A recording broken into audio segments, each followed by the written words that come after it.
Olá, este é o primeiro vídeo do canal Zé Cacá, o Curioso. E como primeira entrevista, nós teremos a participação de Maria Aparecida de Aquino, que é professora da pós-graduação em História Social da Universidade de São Paulo. Vamos ao tema.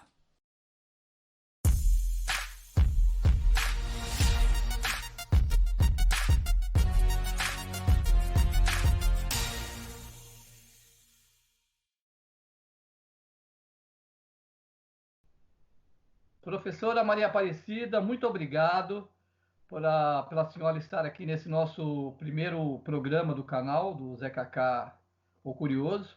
Eu sinto muito honrado de trazer a senhora, porque a senhora é uma pessoa muito querida, principalmente no meio da gente de rádio e televisão, porque a senhora sempre participou de muitas entrevistas, então a senhora sempre foi uma presença muito constante nas nossas pautas. Eu lhe agradeço muito por participar desse nosso primeiro programa, viu, professora? Eu que agradeço a gentileza do seu convite para iniciar o seu programa. Tá bom. Professora, então, como a senhora viu na nossa vinheta, a gente vai falar sobre esse tema e eu até falo para a senhora o seguinte: embora seja um tema que parece ser batido, mas parece que a cada ano que passa, principalmente com o atual governo, passa a ser um tema atual, não é verdade? Foi golpe ou foi revolução? Mas antes disso, eu queria fazer uma outra pergunta para a senhora antes de entrar nesse tema. Ah, eu li algumas coisas, evidentemente, da grande participação dos militares até 1964, né, dos militares na vida política brasileira. Quer dizer, não sei se eu estiver errado, a senhora me explica. Desde possivelmente da proclamação da República, com Deodoro, com Floriano, que eram militares, né, que eram marechais, etc.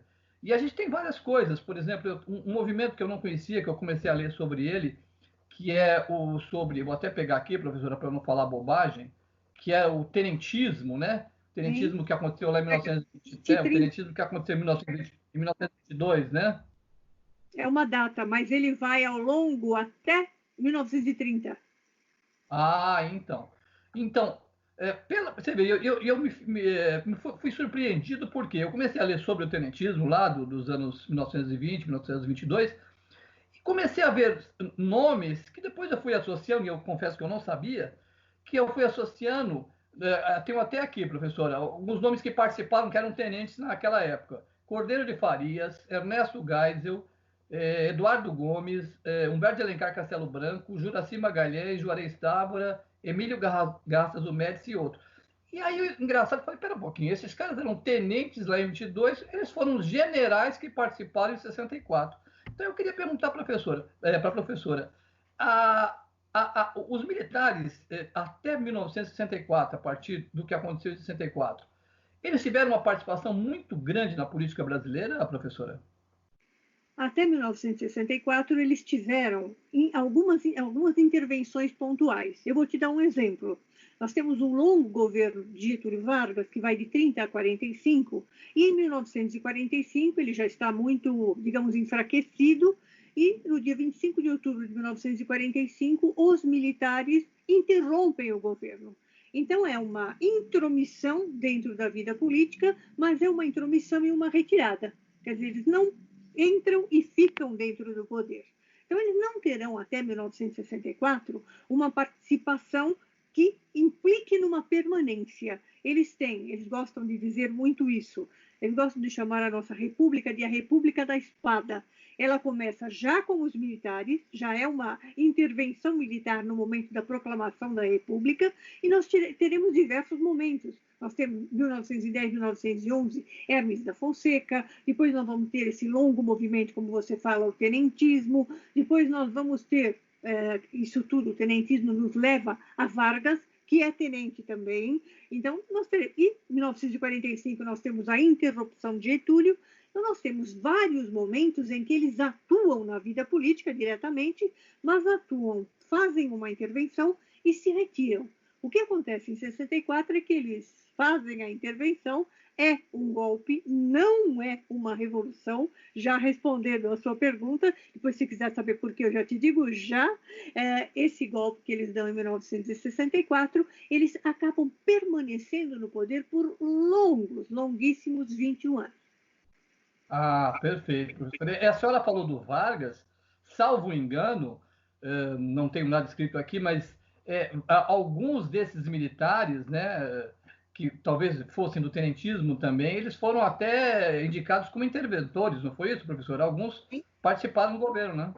Sim, há uma situação de interventoria durante o governo Vargas, e nessa interventoria acontece que todo o processo que poderia eventualmente haver de eleger algum representante das províncias, os estados ou províncias, deixa de existir, porque são colocados interventores no seu lugar. Por exemplo, em São Paulo é colocado Adhemar de Barros, só para que vai ser o momento da sua grande entrada na vida política para permanecer nela longamente. Então, vários interventores foram colocados e colocados de cima para baixo. Entendi, professora. Aí, professora, a senhora já explicou que realmente eles participaram efetivamente da vida política brasileira. Inclusive participando como presidenciáveis, né? Eu lembro que tinha um brigadeiro, vários deles, eu não vou lembrar agora, mas não importa. Aí, professora, a gente chega em 1964. Uhum. Uma pergunta que Anderson França, que foi Isso. quem me indicou. Existe uma coisinha Pode que eu falar. esqueci de dizer. Depois de 45, o primeiro governo, e é eleito, é um governo de um militar, o segundo militar eleito, que é Eurico Gaspar Dutra. Então, nós temos, em 46, a partir de 46 e até 50, nós temos um governo exercido por alguém das altas patentes dos militares, que é o governo de Eurico Gaspar Dutra. O terceiro eleito vai É, ser na depois, mais tarde. Então, porque na verdade, né, professora, se a gente pegar 1930, que foi o Getúlio, com Estado Novo, com ditadura, blá, blá, blá, ele para em 45, o general Eurico Gaspar Dutra é eleito, é um general, aí volta outro militar, quer dizer, na verdade, a gente tem de 30 até 45, 50, até 54, que foi o suicídio do Wagner. Então, realmente já está provado a grande participação dos militares. Aí, professora, a gente chega em 1964. O Anderson Fança, como eu tinha falado, grande jornalista, ajuda a gente aqui no canal, a senhora conhece ele, é um Nosso amigo. jornalista é um jornalista espetacular de rádio e televisão. Eu agradeço muito ao Anderson, principalmente por ter me indicado a professora. Chegamos a 64. O Anderson colocou uma pulguinha na minha orelha, Pois, entendeu? Ele falou, Cacá, pergunta para a professora, foi realmente o movimento, a revolução que os militares dizem, que a senhora já falou que não é revolução, foi 31 de março ou foi dia 1º, e como dia 1º era 1º de abril, dia da mentira, eles deram um jeito de comemorar no dia 31. Ou essa história não condiz com a verdade? essa história não procede. Mas antes eu quero falar um pouquinho, explicar a história da revolução ou não revolução. Se você for pegar o conceito de revolução, para que haja uma revolução, é necessário que exista uma enorme participação popular, quer dizer, é o povo que vai conduzir essa mudança no poder. Esse é o processo, essa é a característica do processo revolucionário. E em 64, nós não temos, embora haja uma pequena participação civil, mas nós não temos o povo nas ruas fazendo a revolução. Absolutamente. É apenas um golpe de Estado. Então, quando me perguntam é golpe ou revolução, e hoje toda a historiografia que estuda o período é clara em dizer foi golpe e não foi revolução, está claríssimo que não é um processo revolucionário. Então, esse é um ponto. Mas você havia me perguntado uma segunda questão, e eu parei aí no meio. Não, mas não, é sobre o dia, professora. O dia é o seguinte: na realidade, olha, eu caí no meu engodo, hein? O golpe de 64 ele está começando lá por volta do dia 30. Então, nós temos o general Mourão, que não é este Mourão que nós estamos vendo aí no poder atualmente, mas o general Olímpio Mourão, ele está muito nervoso lá em Minas Gerais, lá em Juiz de Fora, e começa a assistir a televisão e ver o João Goulart fazendo um discurso. E vai ficando cada vez nervoso e diz: isso não pode mais acontecer. Havia uma conspiração entre os militares e civis para que o movimento que fosse acontecer da derrubada de João Goulart fosse um movimento que ocorresse por volta do dia 2 de abril. Então, estava previsto para alguns dias mais tarde. Mas com a maluquice do Olímpio Mourão, o que acaba acontecendo é que ele começa a descer com suas tropas de lá de Juiz de Fora desde 30 de abril. Então desce, reúne suas tropas junto com o Rio de Janeiro, junto com São Paulo, junto com Minas, que são os 3 governadores que são golpistas. Então, vai reunir com esses 3 governadores e aí se consolida o golpe em 31 de março. Então, não é aquela. Eles gostam muito de falar, é uma brincadeira. Então, será que eles mudaram porque era o dia da mentira, dia 1º de abril? Não, ele começa lá no dia 30 e, inicialmente, a ideia seria que ele iria se consolidar no dia 2 de abril. Então, não havia nem essa ideia a respeito. Entendi. E, professora, então, 31 de março, o Mourão sai lá com os tanques lá de Minas Gerais, né? Juiz de Fora.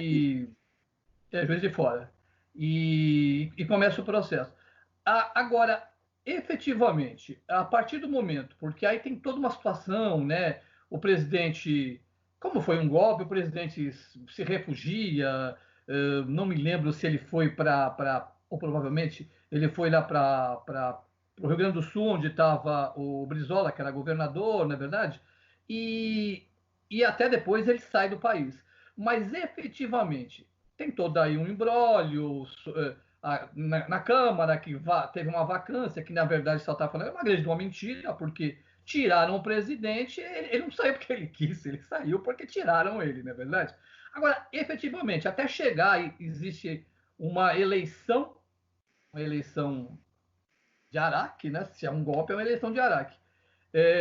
Existe uma eleição que coloca Marechal Castelo Branco. E aí coloca o Marechal Castelo Branco. Agora, efetivamente, a gente tem primeiro um golpe de Estado. Agora, efetivamente, o Marechal Humberto de Alencar Castelo Branco assume a presidência, correto? Imediatamente a gente tem um golpe de Estado e uma ditadura, ou ainda demora dias ou meses para que a gente tenha o processo de ditadura mesmo, com aqueles atos institucionais, com cassação de direitos? É na mesma hora ou não? Demora um pouco? Olha, a partir do momento em que você instaura uma mudança de regime por intermédio de um golpe, você tem um regime caracteristicamente autoritário. Se ele é ditatorial, isso é uma coisa que é uma grande discussão entre os historiadores. Existe muita gente que fala ditadura a partir de 31 de março de 1964. Acontece, por exemplo, na minha modesta opinião, que ditadura é um conceito. E como conceito de ciências sociais, ele implica em algumas questões. Por exemplo, para que exista uma ditadura, precisa haver um ditador. Normalmente, quando há uma ditadura, ou não há partidos, ou um partido único. E se você observar isso, o que combina com isso é o período Vargas. Há um ditador, Vargas, e não há partidos. Ele cancela todos os partidos, né? Quando você pensa em 1964 em diante, você vai ter um rodízio dos generais militares no poder. Então, não permanece um ditador só. E, em segundo lugar, eles mesmos fizeram questão de criar 2 partidos de Araque, mas criaram a Arena e o MDB. Então, na realidade, não combina muito bem com o termo ditadura. Mas hoje eu aceito o termo ditadura por uma única e simples razão. Acabou ficando do conhecimento geral. Então, as pessoas falam ditadura militar a partir de 1964. Se for conceitualmente, não serve. Se for pelo uso do termo, que é aceito pelos historiadores, pelos sociólogos, pelos antropólogos, podemos admitir ditadura militar. Agora, quando você me pergunta, já é uma ditadura? Há um golpe, nós podemos considerar que a partir de 64 já há uma ditadura militar. Embora seja civil-militar, tem participação de civis, mas é mais caracteristicamente uma ditadura militar. O que nós temos é que, com o passar do tempo, ela vai ficando cada vez mais autoritária. Então, tem muita gente que diz ditadura mesmo a partir do AI-5 em 1968. Somente a partir daí nós teríamos ditadura. Eu considero que, se for para pensar em ditadura, temos ditadura a partir de 31 de março de 1964, com a ruptura do Estado Democrático de Direito. O que acontece em 1968 é apenas um acirramento e o governo vai mostrar a sua face mais repressiva a partir desse momento. Exatamente. Não, é o que a senhora está falando, né? É porque as pessoas dizem que... É porque existia até quando os militares assumiram, pelas coisas que eu li, e existem livros importantes, inclusive a biografia do Tancredo, eu recomendo para pessoas lerem, que é um príncipe da democracia. Acho, não vou lembrar agora, depois eu coloco o livro para as pessoas verem. É um livro muito importante porque o Tancredo Neves foi um personagem que participou muito da história, né? Agora, professora, deixa eu lhe falar uma coisa. A gente teve vários presidentes, né? Eu marquei aqui. Humberto de Alencar Castelo Branco, depois teve o Costa e Silva, o Médici, o Ernesto Geisel e o João Figueiredo. Isso. A senhora tem, assim, por exemplo, existe alguém, por exemplo, uma coisa que eu sempre ouvi falar, que o Costa e Silva, quando entrou, ele endureceu, principalmente com o ato institucional número 5. Ele endureceu o regime. Existia um período dentro desses governos pseudodemocráticos, né? Porque, como a senhora contou, você não tinha um ditador, mas você tinha vários ditadores, né? Eles escolhiam quem era o ditador que ia mandar. Na verdade, quem mandava eram as Forças Armadas, né? Agora, por exemplo, existiu algum deles que foi o período mais duro? O Médici? E a senhora, eu li algumas coisas que a senhora pesquisou e a senhora trabalhou muito com essas coisas, somente coisa do DOPS, né? A senhora tem um trabalho espetacular em relação a isso. E uma das marcas da ditadura que todo mundo fala, e a gente pode até ter se Deus quiser, uma próxima conversa, sobre a repressão. Aonde que a repressão pegou pesado? Foi no Médici, ou desde o começo baixaram o Guatambô? Olha, desde o começo ela é extremamente autoritária. Então, se você vai pegar, por exemplo, o ato institucional número 1, logo após o golpe de 64, você vai ver que ele já tem cassações aos montes. Então, quase todos os políticos que eram alinhados ao antigo governo serão cassados, terão seus direitos políticos proibidos ao longo do tempo. Então, você vai ver que ele já começa com a sua linha dura e vai se prolongar. Em 65, nós temos outros 2 atos que, entre outras coisas, vão estabelecer que você não terá mais aqueles antigos partidos políticos. Haviam muitos partidos criados a partir de 45, 46, todos eles serão cancelados e existirão só 2. Um, teoricamente, da situação, Arena. Outro, teoricamente, da oposição, o MDB. Então, criados pelo próprio regime, um para se opor, teoricamente, ao regime e outro para auxiliar o regime.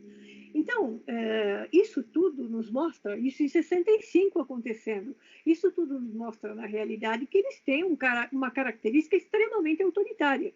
Então, se no primeiro dia, logo no começo, eles já caçam um monte de pessoas e começam a perseguir todos aqueles que eram vinculados ao governo de João Goulart, na sequência, logo no ano seguinte, você vai ter aí a desarticulação dos partidos políticos criados a partir de 1945, 1946, o que não é pouca coisa. E a criação de 2 partidos que são criados à imagem do governo, à imagem e semelhança. É bem verdade que, com o passar do tempo, nem tudo vai tão bem, né? E o MDB acaba, a partir da década de 70, adquirindo um pouco personalidade e representando um mínimo de oposição ao regime militar. Mas foi criado à sombra dos militares. Tudo já meio planejado. Falar em planejamento, professor, eu tenho uma curiosidade, porque eu tenho 58 anos, então em 64 eu tinha 2 anos de idade, não pude acompanhar, evidentemente.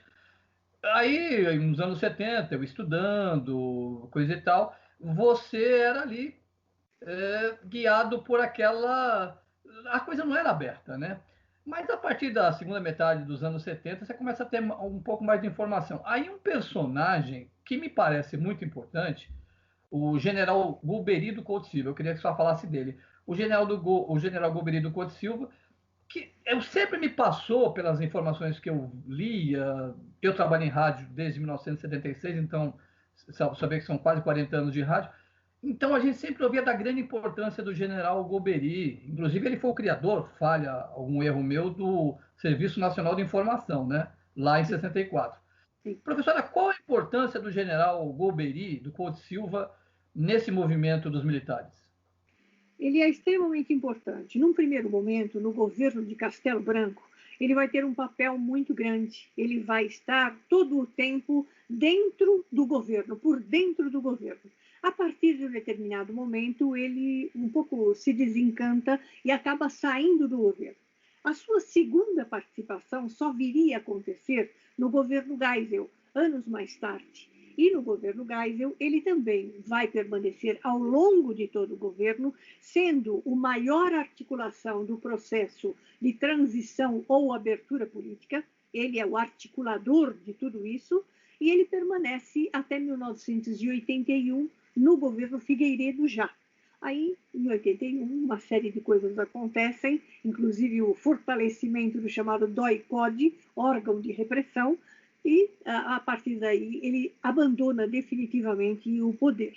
Mas é um homem de uma importância absolutamente fundamental. Todos dizem que ele é a cabeça do regime militar. Lembrando bem, costumam dizer que há duas grandes divisões dentre os militares. Há outras, mas se nós formos pensar, há duas grandes divisões.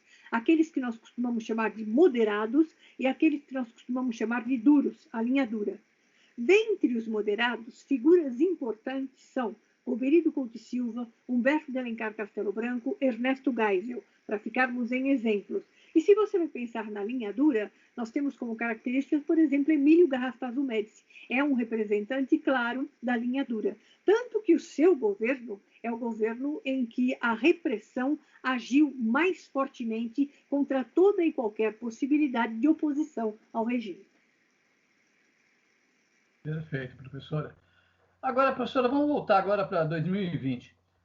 Porque, evidentemente, até por isso que a gente está conversando, né? Porque é um tema que, tudo bem, até que eu acho que, historicamente pensando, nós estamos falando de 64, não é tanto tempo assim, né? Mas vira sempre uma grande polêmica, dependendo quem está no governo. Por isso que é bom esclarecer, né? Uma coisa a gente já esclareceu aqui. Não teve revolução, foi ditadura, é fato histórico. Agora, nos dias de hoje, existe um pessoal que são saudosistas do golpe, dos militares no poder, são as viúvas, né? Eles gostam de exaltar e dizer que naquele tempo existia, vamos assim dizer, muito mais ordem, muito mais progresso. O regime militar realmente trouxe mais ordem, mais progresso, professora? Ou também aí tem fantasia? Fantasia total. A gente era muito, gostavam de falar que aqueles eram bons tempos. Puxa, como eram bons tempos aqueles dos militares. Eu era feliz e não sabia. Esses saudosistas gostam muito de usar estas expressões, né? De que ter saudade? Você vai ter saudade da tortura? Você vai ter saudade das mortes? Você vai ter saudade dos desaparecimentos? Dentre os sofrimentos familiares, o maior sofrimento que pode existir é o do desaparecimento.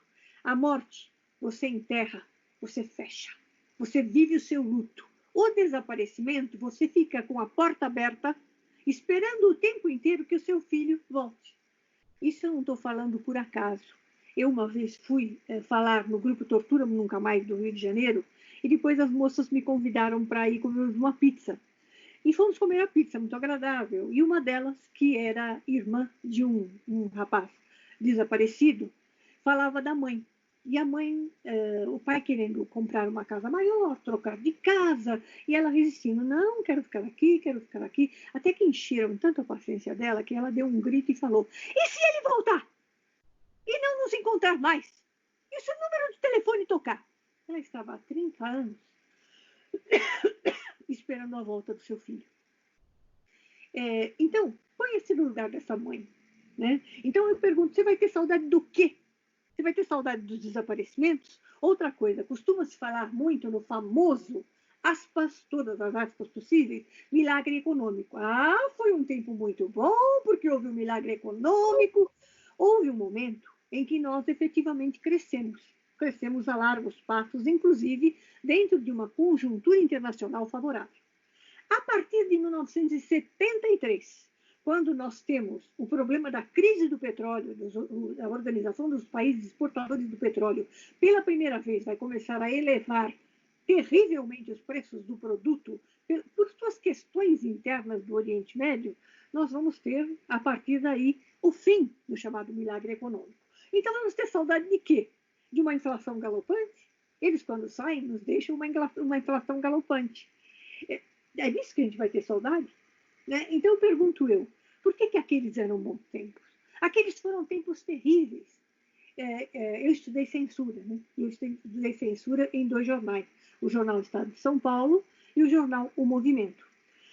Quando a gente observa as matérias censuradas, até tem-se muito falado nos últimos dias, nos meios de comunicação, de uma censura que a mim chocou muito quando eu descobri, que é a censura sobre os dados da meningite. Como nós estamos agora na época do coronavírus, começa a se preocupar com outras epidemias que tenham acontecido. Então, em 74, houve uma epidemia muito séria, que foi a epidemia do meningite. Veio da ordem da Polícia Federal, ordem para não noticiar nada sobre a meningite. Sabe o que isso significa? Possibilidade de mortes, muito mais mortes e sem controle. Ora, se isso não é assassino, se isso não é um crime, eu pergunto o que é. Então nós vamos ter saudade do quê? Sinceramente, não há do que memorar.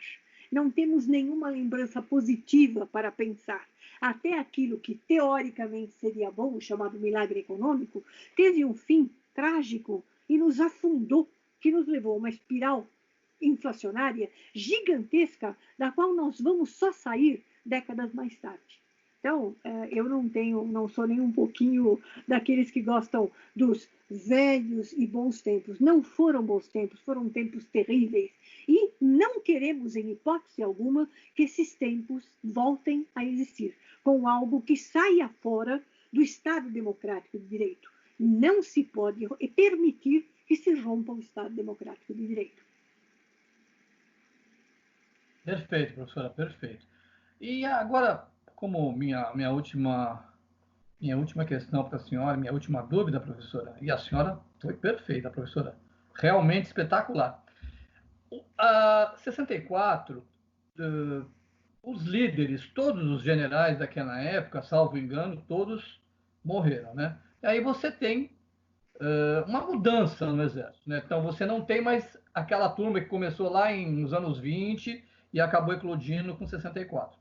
Eu fiz uma liçãozinha de casa aqui, professora, eu vou até ler para a senhora aqui, para trazer para 2020 os que seriam, salvo engano, também os líderes atuais dos militares. Aí eu fiz uma pequena relaçãozinha aqui. General Mourão, vice-presidente da República. O general Mourão nasceu em 53, portanto ele tinha 11 anos em 64. Sim. O general Vilas Boas Correia nasceu em 51, tinha 13. E aí vai o general Augusto Heleno, chefe do gabinete institucional, tinha 17 anos, nasceu em 47. Quer dizer, o Braga Neto, por exemplo, nasceu em 57, tinha só 7 anos.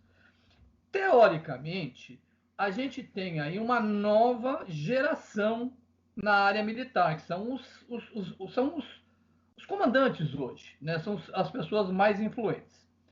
E a gente, pelas declarações que a gente ouve deles, da maioria deles pelo menos, a gente chega à conclusão de que não há razão para duvidar dos compromissos democráticos das Forças Armadas e dos generais.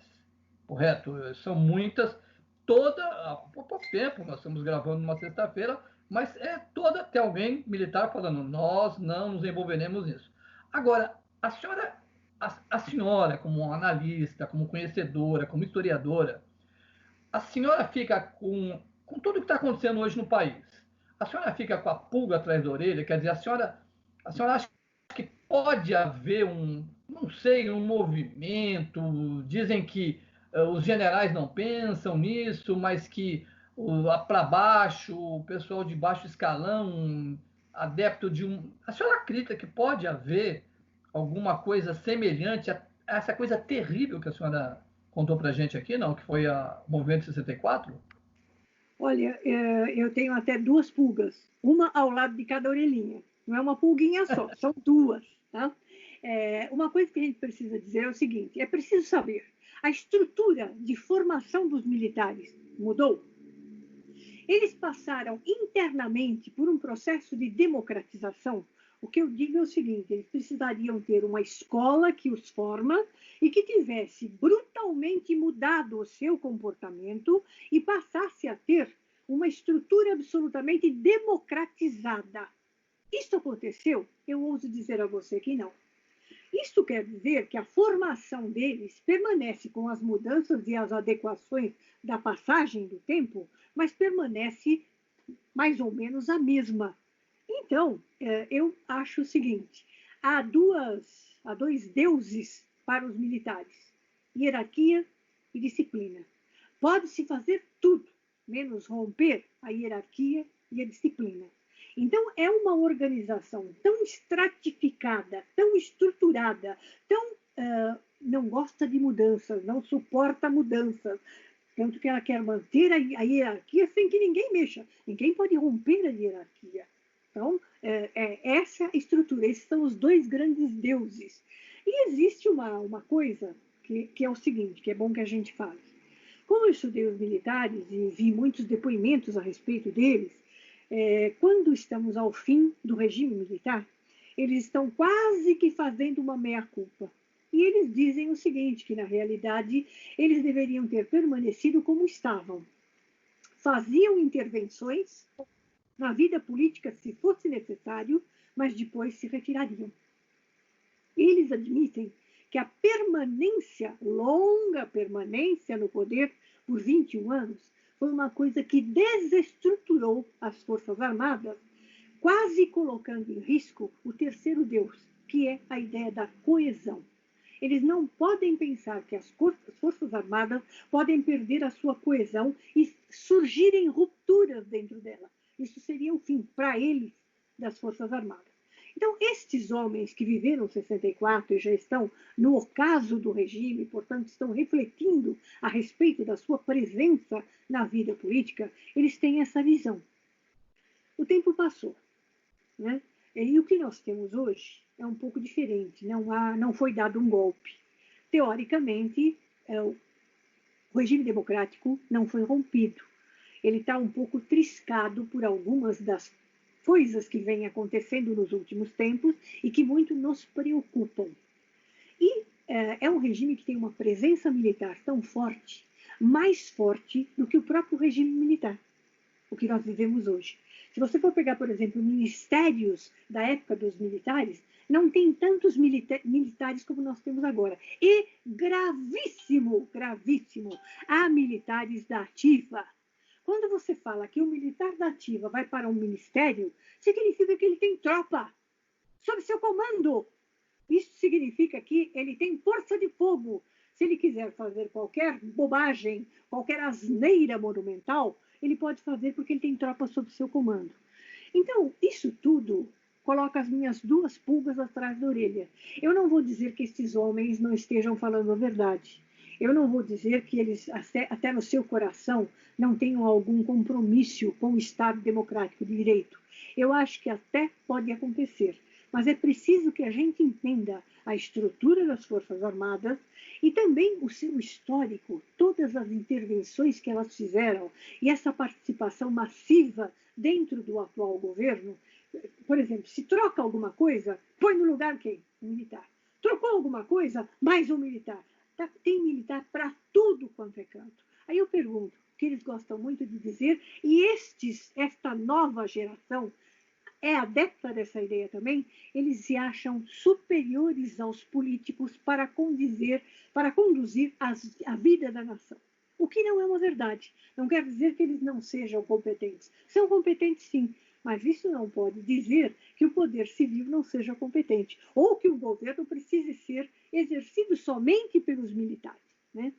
Então, é motivo de muita preocupação. Eu acho que todos nós precisamos ficar muito atentos e todos nós precisamos agir fortemente contra todas as tentativas, e já foram muitas, de rupturas, pequenas rupturas no Estado Democrático de Direito. Não temos, nós que passamos pelo que já passamos, não temos o direito de permitir que nada parecido venha a acontecer. Há risco sim. Professora, perfeito. A senhora merece palmas. Eu espero que a nossa técnica esteja colocando para a senhora. Eu lhe agradeço muito. Foi uma aula de quem conhece muito realmente. E muito obrigado, viu, professora? A senhora agora tem a palavra final, a senhora pode se despedir. E eu lhe agradeço muito. Foi excepcional esse bate-papo, porque eu não sou apresentador, esse bate-papo que a gente teve. Eu sou um aluno ouvindo uma professora espetacular. Professora Maria Aparecida, muito obrigado. Olha, minhas palavras finais são o seguinte: eu agradeço enormemente a sua possibilidade, a possibilidade que você me deu de falar. Sabe que a gente pesquisador é um bicho muito esquisito. A gente pesquisa, depois escreve, né? Faz lá suas teses e assim por diante, né? Mas quem quer ler? Ninguém quer ler. Quem quer ouvir as coisas que você pesquisou? Porque elas são muito específicas, né? Você acaba entrando dentro dos pequenos meandros. Então, nós não temos para quem falar. Essa é a nossa triste história, a triste história que nós vivemos. Então, poder falar, e principalmente num momento como esse, poder falar desse período e deixar como mensagem final: precisamos estar todos atentos para que nada parecido com um golpe, como o que aconteceu em 1964, venha a acontecer com o Brasil. E todos extremamente atentos, porque a democracia é sempre muito frágil, e qualquer tentativa de ruptura do Estado Democrático de Direito deve nos deixar extremamente atentos e devemos, na hora em que acontece, impedir e bloquear. Gostou do vídeo? Deixe seu comentário, curta e compartilhe. Inscreva-se também no nosso canal e ative as notificações. A semana que vem tem mais vídeo. Até lá!